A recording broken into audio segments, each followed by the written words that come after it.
gouvernement français, après avoir demandé l'armistice, connaît maintenant les conditions dictées par l'ennemi.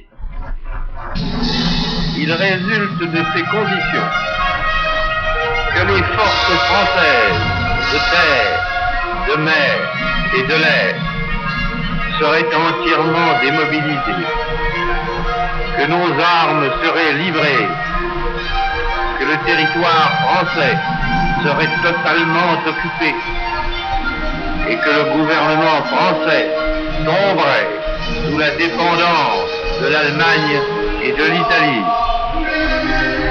On peut donc dire que cet armistice serait non seulement une capitulation, mais encore un asservissement. Or, beaucoup de Français n'acceptent pas la capitulation ni la servitude pour des raisons qui s'appellent l'honneur, le bon sens, l'intérêt supérieur de la patrie. Je dis l'honneur, car la France s'est engagée à ne déposer les armes que d'accord avec ses alliés. Tant que ses alliés continuent la guerre, son gouvernement n'a pas le droit de se rendre à l'ennemi.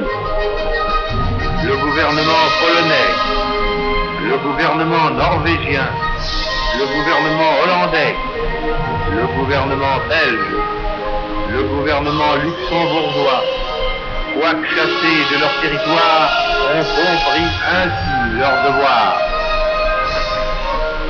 Je dis le bon sens, car il est absurde de considérer la lutte comme perdue. Oui, nous avons subi une grande défaite, un système militaire mauvais, les fautes commises dans la conduite des opérations nous ont fait perdre la bataille de France. Mais il nous reste un vaste empire, une flotte intacte, beaucoup d'or. Il nous reste des alliés dont les ressources sont immenses et qui dominent les mers. Il nous reste les gigantesques possibilités de l'industrie américaine, les mêmes conditions de la guerre qui nous ont fait battre par 5000 avions et 6000 chars peuvent nous donner demain la victoire par 20 000 chars et 20 000 avions. Je dis l'intérêt supérieur de la patrie. Car cette guerre n'est pas une guerre franco-allemande qu'une bataille puisse décider. Cette guerre est une guerre mondiale. Nul ne peut prévoir si les peuples qui sont neutres aujourd'hui le resteront demain. Même les alliés de l'Allemagne resteront-ils toujours ses alliés? Si les forces de la liberté triomphent finalement de celles de la servitude, quel serait le destin d'une France qui se serait soumise à l'ennemi?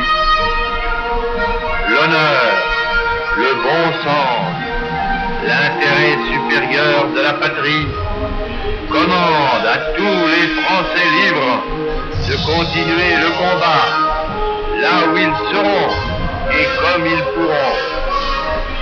Il est par conséquent nécessaire de grouper partout où cela se peut une force française aussi grande que possible. Tout ce qui peut être réuni en fait d'éléments militaires français et de capacités françaises de production d'armement doit être organisé partout où il y en a. Moi, général de Gaulle, j'entreprends ici, en Angleterre, cette tâche nationale.